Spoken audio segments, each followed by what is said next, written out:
기도하시겠습니다. 하나님 감사합니다. 이 시간 함께 말씀을 나누려고 합니다. 하나님께서 이 시간 우리 모두 가운데 함께하여 주셔서 말씀을 통하여 주님의 음성을 듣고 주의 뜻으로 분별하게 되는 귀한 시간들 될 수 있도록 인도하여 주옵소서.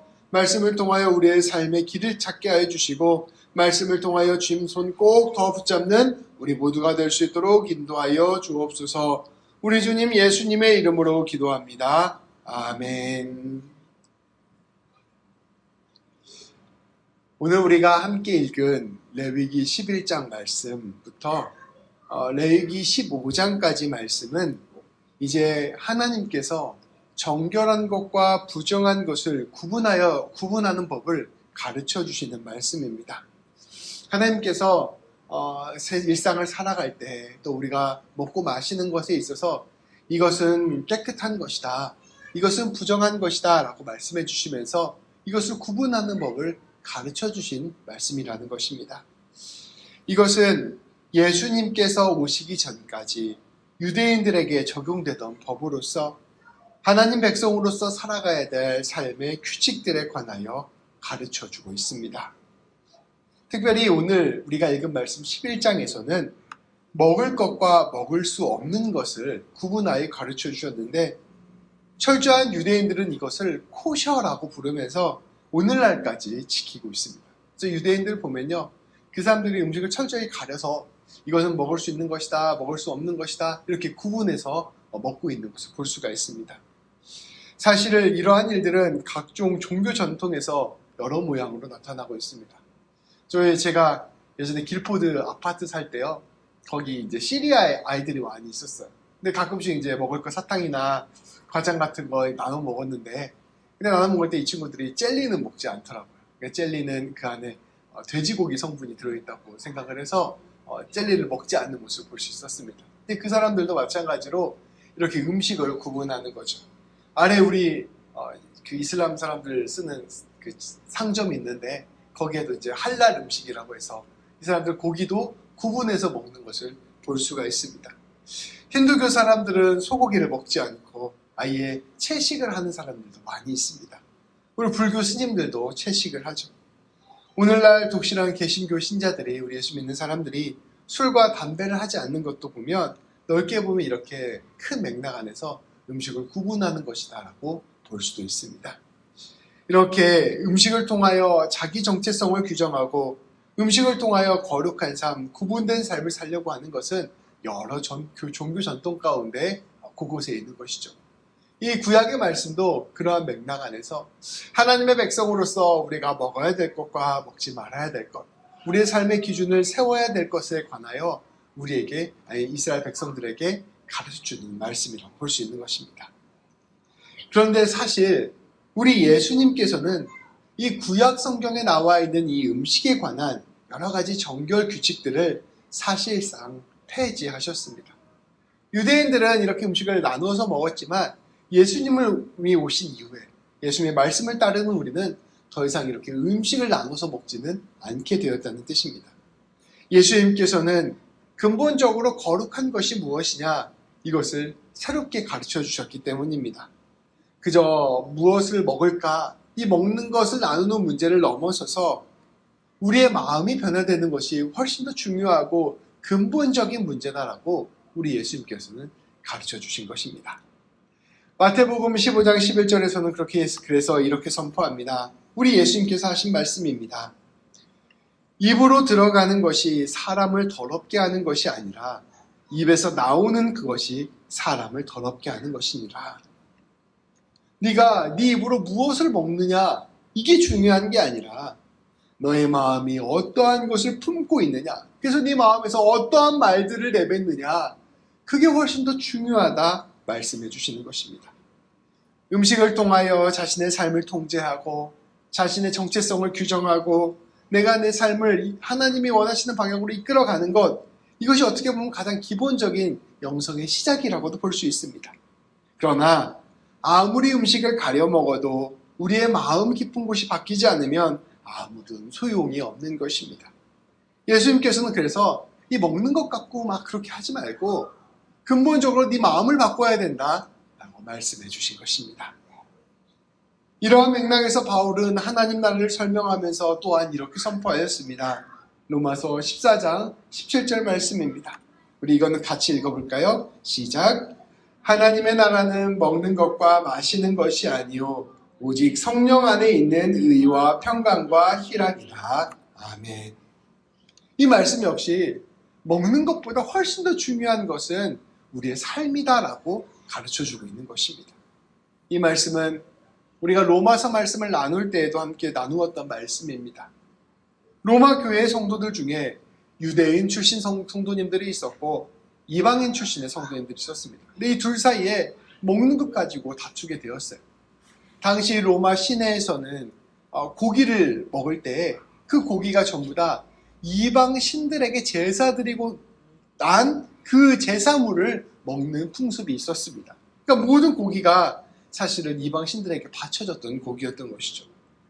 유대인들은 이 오늘 말씀에 따라 전통에 따라 이 음식을 가려 먹었는데 이렇게 이방 신들에게 바쳐진 고기를 절대로 먹을 수가 없었습니다. 그런데 이방인들은 원래부터 자연스럽게 아무 생각 없이 편안하게 이 고기를 먹어왔었고 특별히 이방 신들은 애초부터 존재하지도 않는 신들이었기 때문에 이 고기 먹어도 상관없다고 생각했습니다. 그러니까 이 고기를 먹어야 되는가 말아야 되는가 가지고 서로 다투었던 것이죠. 유대인들은 이 고기가 부정한 음식이라고 생각했고 이 이방인들은 로마 사람들은 그 음식에는 부정한 것 정한 것 따로 없다라고 생각했던 것입니다. 음식을 가려 먹음으로써 정체성을 지키는 문화와 음식으로부터 자유로운 문화 사이에 충돌이 있었던 것입니다. 그때 바울은 자유로운 것이 맞다는 것에 조금 더 힘을 실어줬습니다. 먹고 마시는 문제가 하나님 백성 되는 내 문제가 아니라는 것입니다. 다만 음식을 가려 먹는 사람들도 있으니까 이러한 사람들 배려해서 사랑의 차원에서 좀 음식 먹는 거 조심해 줘야 한다 정도만 가르쳤습니다. 이는 우리 그리스도인들에게 있어서 거룩해지는 길은 무엇을 먹느냐의 문제가 아니라 예수님의 십자가의 보혈을 믿음으로 받아들이느냐, 우리의 심령이 변화되느냐가 중요하다는 것을 말씀을 가르쳐주고 있는 것입니다. 유대인들은 오늘 말씀에 따라서 깨끗한 거 먹으면 내가 깨끗해지고 더러운 거 먹으면 내가 더러워진 것이었다고 생각했는데 예수님께서는 아니다. 그게 아니고 예수님의 보혈로 말미암아 내 심령이 깨끗해지면 어떠한 음식을 먹어도 상관없다라고 말씀해 주신 것입니다. 심지어 베드로의 경우에는 직접적으로 하나님께서 보여주시는 환상을 보았습니다. 하나님께서 베드로에게 이방인 전도를 나가라는 메시지를 가진 환상을 보여주셨는데 하나님께서 환상 중에 부정한 음식들을 베드로에게 먹으라고 명령하셨습니다. 그러면서 하나님께서 베드로에게 말씀하시기를 내가 거룩하다고 말한 것을 네가 부정하다고 말하지 말라 명령하였습니다. 하나님 앞에서는 거룩함의 기준이 어떤 민족이 되느냐, 어떤 음식을 먹느냐, 어떤 행위를 하느냐 이런 것에 달려있는 것이 아니라 예수 그리스도 안에 있음을 가르쳐 주신 것입니다. 그것이 바로 말씀이 우리에게 가르쳐주는 핵심입니다. 그렇다면 오늘 우리가 읽은 말씀, 나아가 오늘 말씀의 앞부분이 레위기 11장 말씀은 우리에게 어떻게 적용할 수 있을까요? 레위기 말씀에서 하나님이 이것은 거룩한 음식이니 먹어도 된다. 이것은 거룩하지 않은 음식이니 먹지 말아야 된다. 라고 말씀하신 그 하나님의 명령이 오늘 우리에게는 어떻게 적용될 수 있을까요? 이 말씀을 문자적으로 그대로 받아들이라는 의미는 아닐 것입니다. 실제로 우리가 말씀해 보면 부정하다고 생각하는, 좀 이따 제가 보여드릴 텐데요. 부정하다고 생각하는 것 중에 굉장히 맛있는 게 많아요. 우리 많이 먹고 있습니다. 근데 이것을 먹지 말라는 의미로 받아들이면 안 된다는 것입니다. 그것이 아니라 하나님께서 처음에 이런 구분들을 가르쳐 주실 때 이것들을 통해서 이스라엘 백성들에게 하나님이 알려주시고자 하는 그 하나님의 말씀을 헤아려야 할 것입니다. 그 마음, 그 정신을 헤아리는 것이 바로 우리가 읽을 말씀의 핵심이라는 것이죠. 그 마음은 오늘 우리가 읽은 말씀 44절, 45절에 그대로 담겨져 있습니다. 제가 봉독하겠습니다. 나는 여호와 너희의 하나님이라. 내가 거룩하니 너희도 몸을 구별하여 거룩하게 하고 땅에 기는 길짐승으로 말미암아 스스로 더럽히지 말라. 나는 너희의 하나님이 되려고 너희를 애굽 땅에서 인도하여 낸 여호와라. 내가 거룩하니 너희도 거룩할지어다. 하나님께서 이렇게 음식을 구분하는 것을 통하여 가르쳐 주시고자 하는 핵심 메시지가 있었습니다. 그것은 무엇이냐면 이런 거예요. 나는 너희의 하나님이다. 너희는 내 것이다. 그러니까 내가 거룩하니 너희도 너희의 몸을 구별해서 거룩하게 하여라. 너희가 나의 자녀답게, 나의 백성답게, 나의 소유물답게 살아라 말씀하시는 것입니다. 이것은 단지 음식의 문제가 아니었습니다. 진실로 하나님의 사랑을 아는 사람, 하나님의 정의와 공의를 아는 사람, 하나님의 뜻을 아는 사람으로서 하나님 백성답게 살아야 된다는 것을 이것을 통하여 가르쳐 주신 것입니다. 레위기 오늘 11장 말씀, 우리가 오늘 읽었던 본문의 앞선 말씀을 보면 하나님께서 먹을 수 있는 것과 먹을 수 없는 것을 쭉 정리해 주셨습니다. 제가 한눈에 보기 위해서 인터넷에서 그림을 하나 가져왔어요. 전국제일교회라는 곳에서 만든 건데요. 이렇게 되어 있습니다. 이제 먹을 수 있는 것은 굽이 갈라져 있고 이 되새김질을 한 음식은 먹을 수 있습니다. 쉽게 말하면 소, 양, 염소 이거 먹을 수 있어요. 근데 굽이 갈라져 있지 않거나 되새김질을 못하는 것은 못 먹습니다. 그래서 돼지 못 먹고요. 그 다음에 토끼 못 먹고요. 낙타 못 먹고요. 저 사반이라는 게 있는데요. 검색해보니까 약간 큰 쥐같이 생긴 거더라고요. 이것도 못 먹습니다. 해산물은 우리가 알고 있는 대부분의 물고기들, 지느러미와 비늘이 있는 것들은 다 먹을 수가 있습니다. 근데 지느러미와 비늘이 없는 것들, 오징어, 새우, 게 이런 거 못 먹는 거예요. 그리고 장어 이런 거 먹으면 안 된다는 겁니다. 조류는 우리가 평소에 먹을 수 있는 것들 있잖아요. 비둘기, 닭, 오리 뭐 이런 것들은 먹을 수 있대요. 그런데 육식하는 조류들 있잖아요. 까마귀라든지 낙타라든지 부엉이라든지 갈매기라든지 독수리라든지 이런 거는 먹지 말라고 합니다. 곤충류는 메뚜기 종류, 귀뚜라미 종류 뭐 이런 거 있잖아요. 여치 뭐 이런 것들 우리가 흔히 볶아서도 먹잖아요. 이런 것들은 먹을 수 있다고 합니다. 그런데 날개가 있거나 기어다니는 동물, 그래서 파리 같은 거, 전갈, 거미 이런 것들은 먹을 수 없다라고 이야기하고 있습니다. 이렇게 하나님께서 구분해 주셔서 먹을 수 있는 것과 먹을 수 없는 것을 이야기해 준 것이죠. 그러니까 성경학자들이 이것을 보면서 하나님께서 왜 이렇게 구분을 하셨을까를 이제 곰곰이 연구를 하면서 이 안에서 나름대로의 의미를 좀 찾아냈습니다. 이 의미가 완벽하지 않아요. 왜냐하면 우리가 하나님 마음속으로 완전히 쉽게 뚫어볼 수 없잖아요. 근데 아마도 하나님께서 이런 의도에서 이렇게 음식을 구분하셨을까라고 하실 것 같다라고 생각하는 의도는 성경학자들이 이렇게 어느 정도 밝혀냈습니다. 그것을 보면은 하나님께서 우리에게 주시고자 하시는 마음이 좀 우리에게 다가올 수 있게 되는 것이죠. 이를 통하여 하나님께서 원하시는 거룩함의 특징이 무엇인지를 알 수가 있다는 것입니다. 첫 번째로 이렇게 구분한 이유의 첫 번째 이유로 위생의 차원이 있다고 합니다. 이렇게 구분을 좀 충실히 따르면 적어도 모험은 하지 않게 된다는 것이죠. 몸이 독이 있는 음식이라든지 몸에 안 좋은 음식들은 좀 자연스럽게 걸러낼 수가 있다고 합니다. 두 번째로는 신앙의 차원이 있다고 합니다. 동물 중에서 이방에서 우상 숭배를 받는 동물들은 다 걸러냈다고 합니다. 예를 들어서 소 같은 경우는 좀 예외가 되는데요. 많은 경우는 우상 숭배 받는 동물들은 먹지 않게 말씀하셨다고 합니다. 하나님 앞에서 음식을 먹을 때에도 하나님을 생각하고 정결한 마음으로 먹으라 라는 뜻을 우리에게 보여주신 것입니다. 세 번째로는 배려의 차원이 있다고 합니다. 여기에서 먹을 수 없는 것 중에 특별히 맛있는 게 돼지고기가 맛있잖아요. 실제로 돼지를 많이 키워서 먹었대요. 고대 중동에서도. 근데 이 돼지를 먹지 말라고 하는 것은 약간 배려의 차원이 있었다고 합니다. 이 되새김질을 한다는 거는 질기니까 잘 소화가 안 되니까 뱃속에 넣어놨다가 다시 꺼내서 씻고 넣어놨다가 다시 꺼내서 씻고 이렇게 하는 게 되새김질을 하는 거예요. 그러니까 소나 양이나 염소는 가다가 그냥 풀을 뜯어 먹을 수 있었다고 합니다. 풀을 뜯어 먹어서 그거를 되새김질해서 결국은 소화를 시키는 거죠. 근데 돼지는 키울 때 풀만 줘서는 안 돼요. 우리 다 알다시피 곡물도 좀 줘야 되고 좀 이렇게 잘 줘야 돼지가 포동포동하게 살이 찐다고 합니다. 그러니까 돼지가 사실 굉장히 에너지 투입이 많이 되고 노력이 많이 되는 거죠. 그러니까 많은 것들을 투입해서 좋은 맛있는 고기를 먹는 일종의 사치품 같은 거였다고 합니다.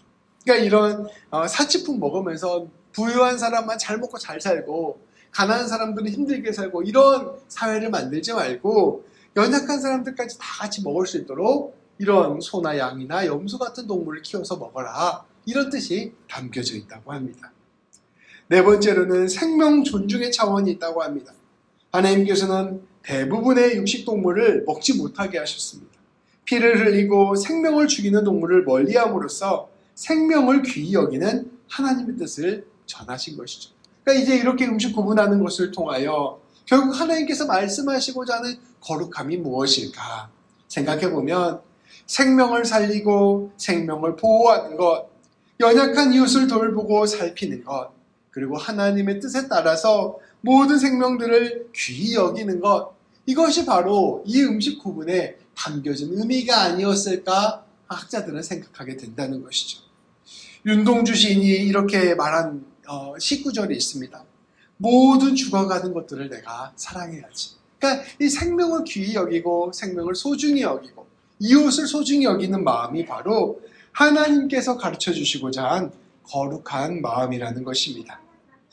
이 말씀은 로마서 12장 1, 2절 말씀과 상통한다고 볼 수 있습니다. 우리 로마서 12장 1, 2절 말씀 같이 읽겠습니다.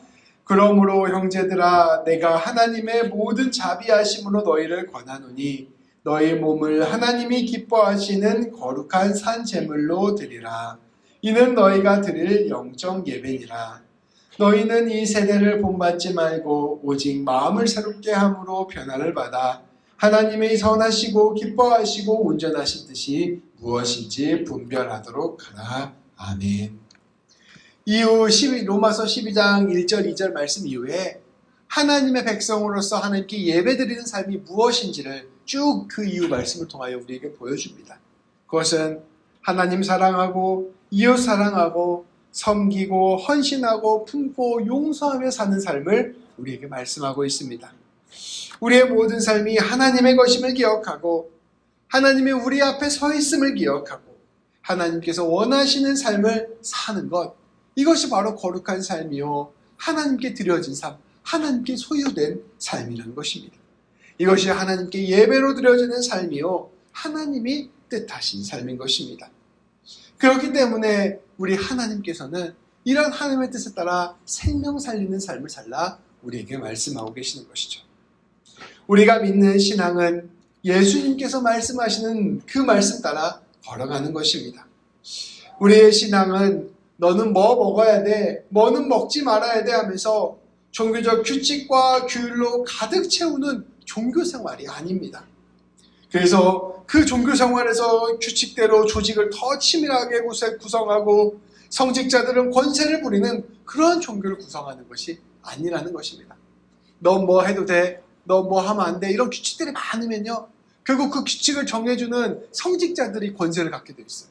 그런 종교는 아주 권위적인 종교가 되고 결국 그러한 종교는 사람들을 억압하고 핍박하는 종교가 됩니다. 그런데 그러한 것들은 진정한 거룩이 아니라는 것입니다. 참된 거룩은 다름 아닌 생명을 사랑하고 이 생명을 위하여 나를 내어주는 것, 이것이 바로 우리 주님께서 말씀해 주시는 참된 거룩이라는 것입니다. 하나님께서 오늘 이 11장 말씀을 통하여 음식을 구분하는 것을 우리에게 가르쳐 주셨습니다. 그 음식을 구분하는 것을 통하여 근본적으로 우리 하나님이 우리에게 가르쳐 주신 것은 생명을 귀히 여기고 이웃을 귀히 여기라는 것입니다. 근데 이 근본적인 정신은 다 까먹고 막 사람들 쫓아다니면서 너는 음식 먹었어 안 먹었어, 너는 벌점, 너는 혼나야 돼, 너는 징계를 받아야 돼, 막 이렇게 하면서 하나님이 주신 말씀을 갖고 폭력적으로 사용하는 것은 하나님이 원하신 뜻이 아니라는 것이죠.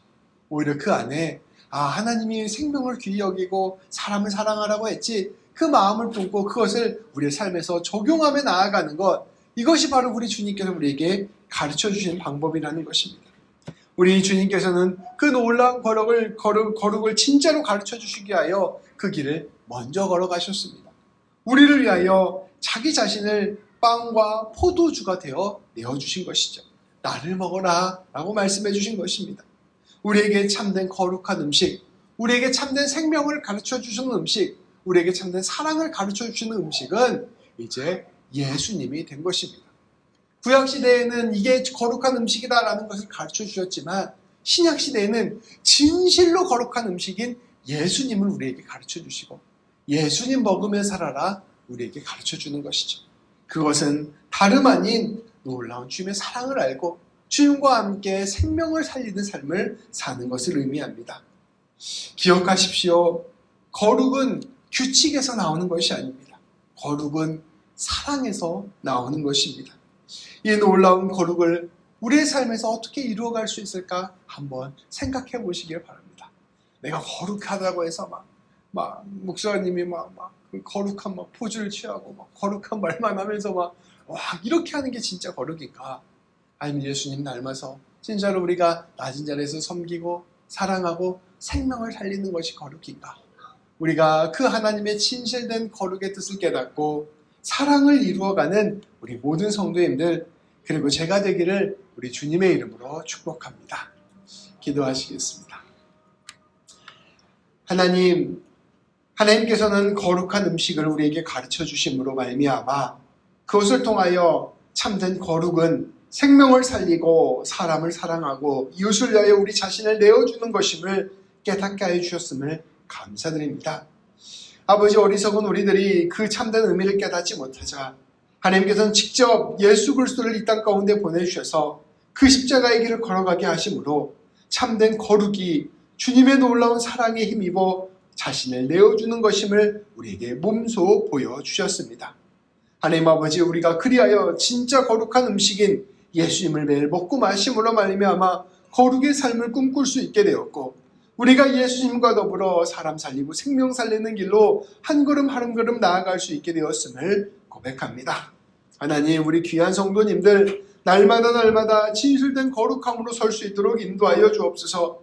내가 속한 곳에서 내 자신을 내어주며 사랑하고 내 자신을 내어주어 품어주며 내 자신을 내어주어 용서하고 내 자신을 내어주어 다른 사람에게 먹을 것을 주는 아버지 귀한 참된 거룩의 삶을 살아갈 수 있도록 인도하여 주시고 그것을 통하여 우리 모든 성도님들을 통하여 생명이 피어나고 사람이 살아나는 귀한 역사를 이루어 주옵소서.